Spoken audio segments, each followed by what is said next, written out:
Tapi syaitan bisa menunggangi beberapa hal yang menjadi penyebab manusia celaka.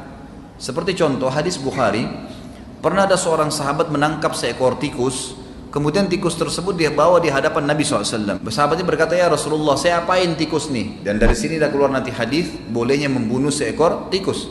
Kata Nabi SAW, binatang yang buruk, kalian boleh membunuhnya. Kemudian pada saat tikus tersebut diletakkan di tanah, ternyata ada lilin kalau kita sekarang dekat sejadah Nabi SAW. Lalu disentuh oleh tikus tersebut, jatuh dan membakar sejadah beliau.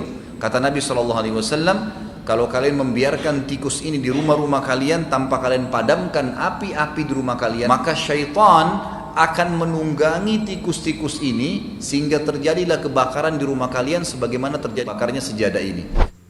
Jin disebut jin karena tersembunyi, nggak nampak. Lawannya ins nampak. Karena itu jin fitrahnya nggak nampak, nggak bisa ada yang lihat jin. Ingat ini ya, kalau ada yang mengatakan saya bisa melihat jin, hanya jin yang mampu melihat jin, maka orang itu sedang kemasukan jin. Ingat itu, ya. Maka sifat jin itu nggak bisa dilihat oleh manusia, tersembunyi. Makanya kalau ada jin melakukan penampakan, itu jin sedang punya masalah. Al-Quran mengatakan, yarawnakum, mereka melihat kamu dari sisi la tarawnahum, dari sisi engkau yang tidak dapat melihat mereka. Kalau Allah bilang jin tidak bisa dilihat dengan kasat mata, terus ada orang ngomong lihat jin, faqad ata bi buhtanin azim, dia sudah berbohong dan telah mengingkari Al-Quran. Assalamualaikum warahmatullahi wabarakatuh. Tak dapat dipungkiri, manusia bukanlah satu-satunya makhluk ciptaan Allah Subhanahu wa Ta'ala yang mengisi alam semesta ini. Melainkan ada jin dan setan yang hidup berdampingan dengan kita. Seperti diketahui, jin dan setan memiliki misi untuk merusak dan menghasut manusia ke jalan yang salah. Mereka pun berlomba-lomba untuk mengajak manusia berbuat maksiat agar kelak manusia bisa turut ikut jin dan setan ke neraka. Tak hanya itu, banyak dari jin dan setan yang mengikuti manusia kemana saja mereka pergi. Bahkan jin dan setan itu bersarang di bagian tubuh manusia, layaknya tak dapat dipisahkan. Berikut adalah bagian tubuh yang disukai jin dan setan. 1. Lubang kemaluan. Jin dan setan sering menghasut manusia melalui nafsu dan syahwat mereka. Melalui lubang kemaluan, jin dan setan bisa masuk dan mengajak manusia berbuat maksiat. Setan menambah rasa nikmat dalam berzina dengan menstimulir syaraf kemaluan. Jin dan setan juga gemar pada tempat-tempat yang mudah kotor, dan kebanyakan manusia lalai membersihkan. Dalam Islam, kita sangat dianjurkan untuk secara rutin menjaga kebersihan area kemaluan. وَلَا تَقْرَبُوا الزِّنَا إِنَّهُ كَانَ فَاحِشَةً وَسَاءَ سَبِيلًا. 2. Lubang telinga. Saat manusia tidur, adalah waktu yang tepat bagi setan dan jin untuk menggoda manusia. Karena pada saat tidur, manusia bisa melalaikan ibadah kepada Allah Subhanahu wa Ta'ala. Melalui lubang telinga, jin dan setan juga kerap membisikkan kalimat menghasut untuk kita meninggalkan kewajiban yaitu sholat. Sebagaimana diceritakan dari Abdullah bahwa di sisi Nabi bahwa ada seorang laki-laki yang selalu tidur sampai pagi tanpa mengerjakan sholat malam. Lalu beliau bersabda, setan telah kencing di telinganya. Hadis riwayat Muslim. 3. Lubang mulut. Sadar atau tidak, dalam sehari berapa banyak kita menguap, dan apakah semuanya disebabkan oleh rasa kantuk? Saat belajar, saat bekerja, yang terparah saat sedang sholat. Sebagaimana diriwayatkan oleh Abu Syaikh bahwa Rasulullah Shallallahu Alaihi Wasallam bersabda, apabila seseorang dari kalian menguap, letakkanlah tangannya pada mulutnya, tutuplah.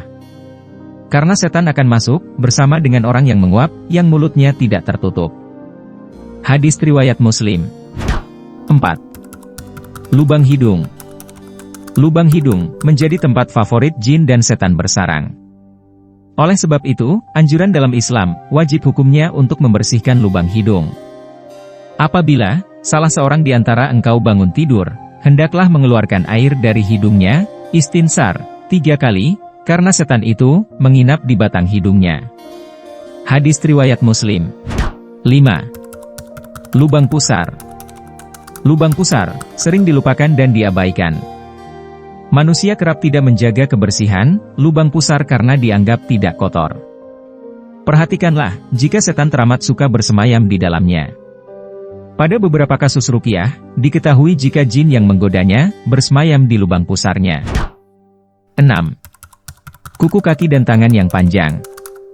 Selain menyimpan kuman dan bakteri, kuku yang panjang ternyata juga tak dianjurkan dalam ajaran agama Islam.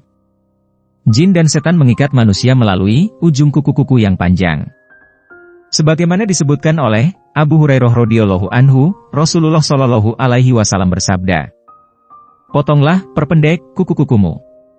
Sesungguhnya setan mengikat melalui kuku-kuku yang panjang."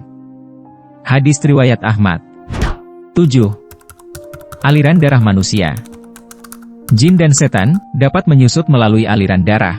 Kemudian, dari aliran darah itulah, jin dan setan berusaha memperdaya manusia. Hal ini dijelaskan oleh Syafiyah binti Huyai bahwa Rasulullah Shallallahu Alaihi Wasallam bersabda, "Sesungguhnya, setan itu berjalan dalam tubuh anak Adam melalui peredaran darah dalam tubuhnya." Hadis riwayat Muslim. Selain suka menempel di beberapa anggota tubuh manusia, jin adalah makhluk tersembunyi yang tidak terlihat oleh manusia.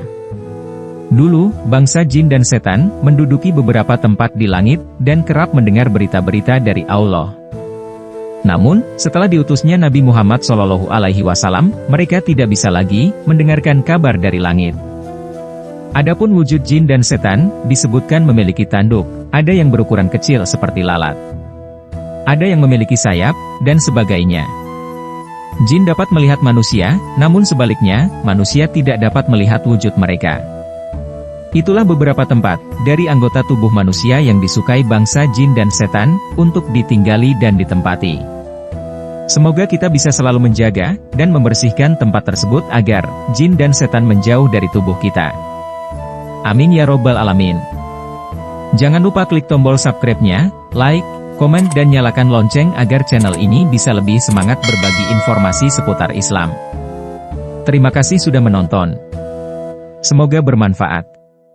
Wassalamualaikum warahmatullahi wabarakatuh.